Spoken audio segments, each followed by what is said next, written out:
शेतकऱ्याच्या गाड्या सुद्धा आरटीओ सारखी 24 तास थांबून पकडतात. कुठे 100 किलो जर वजन जास्त आलं तर त्या शेतकऱ्याच्या गाडीला लगेच दंड लावलेले जाते. लाखो रुपयाचे, हजार रुपयाचे दंड लावायला. आणि मी माहिती घेतली तर ती म्हणली की आम्हाला टार्गेट दिलेत.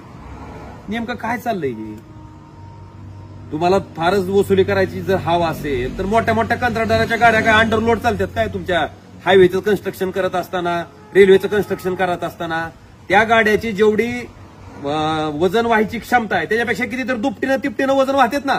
करा ना कारवाई त्या कंत्राटदारावर. तिथं नाहीत करत कारवाई. उगाच शेतकऱ्याच्या एखादं पिकअप चाललंय कांदा भरून 100 किलो जास्त निघाला, 200 किलो जास्त झालं की तिथं काय त्याचा बडगा आणायचा आणि त्याच्याकडून पैसे वसुली.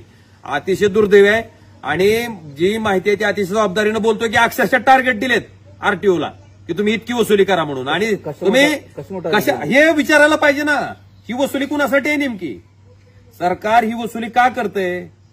कारण मार्चच्या आधी ही प्रकार असायचा. निधी कमी करतो म्हणून कुणाच्या गरीबाच्याच खिशाला कात्री का? शेतकऱ्याच्याच खिशात नरड्याला फाशी का? मला वाटतं हे दुर्दैव आहे.